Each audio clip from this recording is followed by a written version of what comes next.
प्यारे बच्चों, कैसे हैं आप सब। आशा करती हूँ आप सब अच्छे होंगे, स्वस्थ होंगे। स्वागत है आपका इस कक्षा में। आइए आज हम पढ़ते हैं हिंदी व्याकरण का पाठ 16 अनुच्छेद लेखन। किसी विषय पर एक ही अनुच्छेद में अपने विचार लिखना अनुच्छेद लेखन कहलाता है। इसमें भूमिका आदि पर नहीं, केवल मूल विषय पर ही ध्यान दिया जाता है। अनुच्छेद लेखन को निबंध का सारगर्भित एवं लघु रूप कहा जाता है, क्योंकि निबंध में किसी विषय से संबंधित तथ्यों, विचारों तथा सामग्री को क्रमबद्ध तथा व्यवस्थित रूप से अलग अलग अनुच्छेदों में विभक्त करके प्रस्तुत किया जाता है, जबकि अनुच्छेद में इसी सामग्री का निचोड़ एक अनुच्छेद में व्यक्त किया जाता है। अनुच्छेद लेखन के समय निम्न बातों का ध्यान रखना चाहिए। अनुच्छेद का आकार बड़ा ना हो, बल्कि सीमित शब्दों में विषय वस्तु का निचोड़ प्रस्तुत किया जाए। इसके लिए लगभग 80 से 100 शब्दों में अनुच्छेद लिखना चाहिए।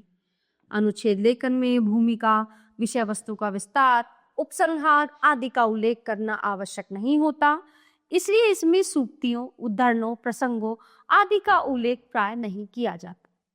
अनुच्छेद की प्रत्येक पंक्ति विषय वस्तु के महत्वपूर्ण बिंदु की परिचायक होनी चाहिए।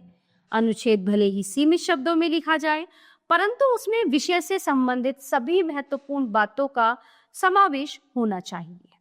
तो चलिए शुरू करते हैं। सबसे पहला अनुच्छेद है AI, यानी कि आर्टिफिशियल इंटेलिजेंस। ये बहुत ही कहते हैं ना, करंट टॉपिक है।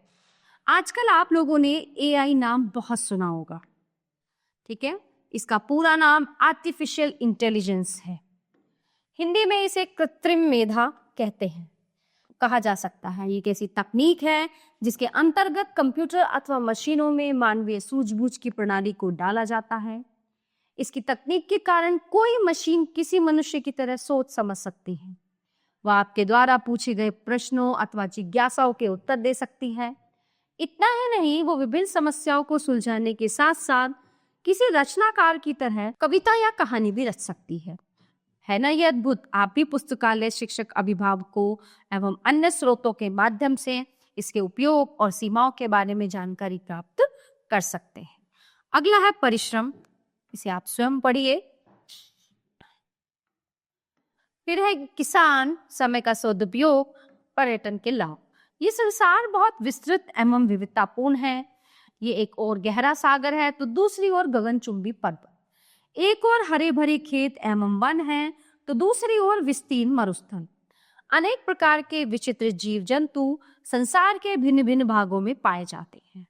अनेक ऐतिहासिक स्थल सौंदर्य की दृष्टि से दर्शनीय हैं तथा वर्षों और शताब्दियों पूर्व के मानव समाज को समझने में भी सहायक हैं। मानव निर्मित अनेक स्थल जैसे बांध आदि भी अद्भुत है। तो प्यारे बच्चों, ये था हमारा पाठ अनुच्छेद, जिसमें हमने कई तरह के अनुच्छेद यहाँ पे देखे हैं और पढ़े। ये पाठ यहीं पे समाप्त होता है। आशा करती हूँ आपको अच्छे से समझ आया होगा। मिलते हैं अगली कक्षा में। धन्यवाद।